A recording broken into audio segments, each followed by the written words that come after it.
Tacky Goes to Camp by Helen Lester, illustrated by Lynn Munsinger.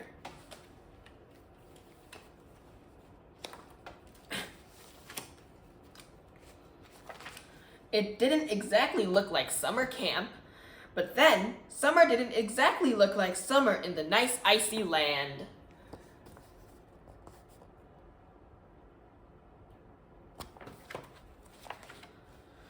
And yet, here were Goodly, Lovely, Angel, Neatly and Perfect, and Tacky at Camp Whoopee-Ha-Ha!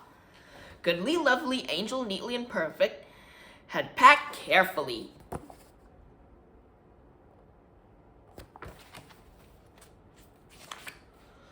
They wore nifty uniforms with names on them. And every night they slept in real tents. How campy!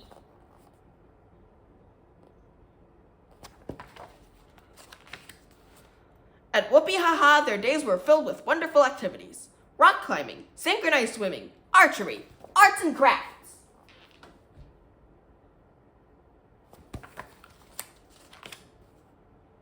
Tacky's personal favorite was a game he invented called Tippy, Canoe, and Tacky 2.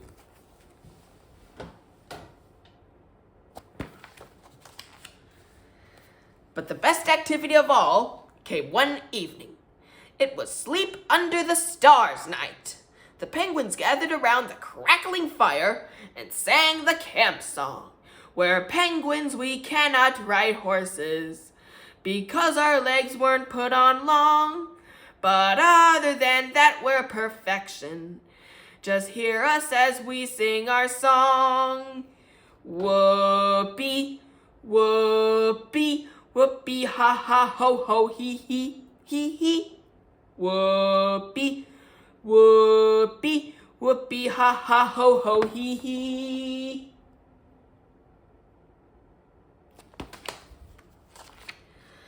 Then it was time to make s'mores. Toasted marshmallows and chocolate smashed between 2 graham crackers. Yum!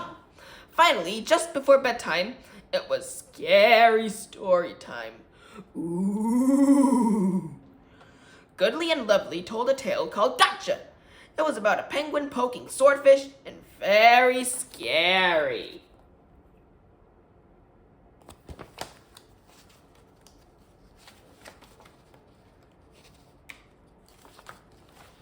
Angel and Neatly came up with the creeping crawling plant, Scarier.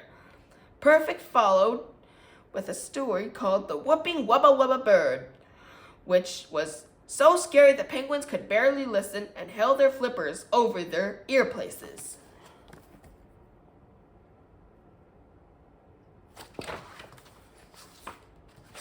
Then it was Tacky's turn. He announced, I aurea all the wera air. He unstuck his s'more beak and began again. My story is called Beware the Bear. That sounded promising. Tacky began. Once upon a time, the penguins were gathered around the campfire when they heard a thud, thud, thud, thud. And a great growly voice called out, Beware the bear. Tacky's companion shivered a little. The voice became closer. Beware the bear. Now the penguins held flippers, and closer, Beware the bear! They squeezed their eyes shut and waited.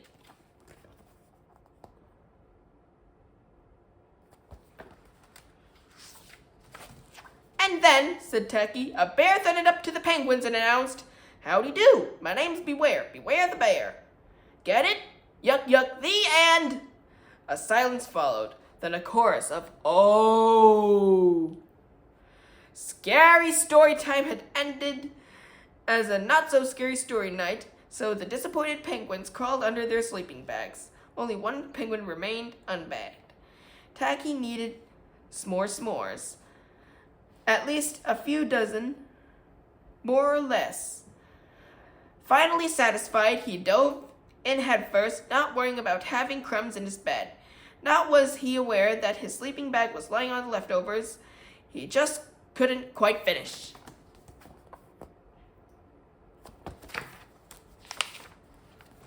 Much later, well after midnight, as the penguins slumbered, there came a thud, thud, thud, thud, and a great growly voice boomed out, "Beware the bear!"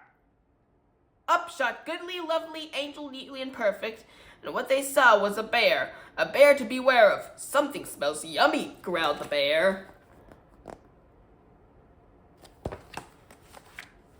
He helped himself to 1 marshmallow, 2 squares of chocolate, 3 graham crackers, and 4 s'more toasting sticks. Then he ate the picnic basket, gobbled up the guitar, and swallowed a fire log. "Ho! Not yummy," he bellowed, "and I'm still hungry in my tummy." He hovered over Goodly, Lovely, Angel, Neatly, and Perfect.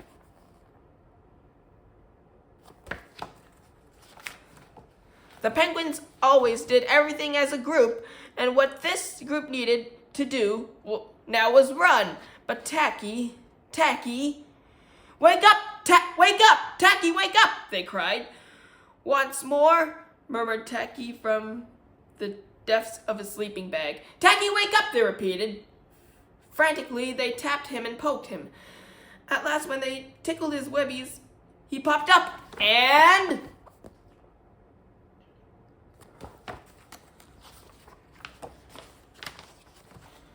the leftovers upon which Tacky had slept had become to his sleeping bag, forming a graham-crackery, chocolatey, marshmallowy face. "Gadzooks!" gasped the bear. "What a hard-looking thing! It was huge, with mean eyes and green skin, and web feet yet." The bear backed away. Tacky waddled forward, his muffling voice calling once more. The bear backed farther, falling over a log, and Tacky continued waddling forward once more. The terrified bear cried out, "No more! I don't want more! No more!"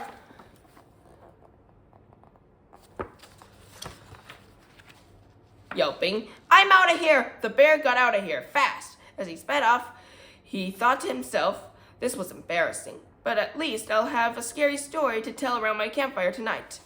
Goodly, Lovely, Angel, Neatly, and Perfect hugged Tacky. They didn't even mind getting sticky. Tacky was an odd bird, but a nice bird to have around. The end.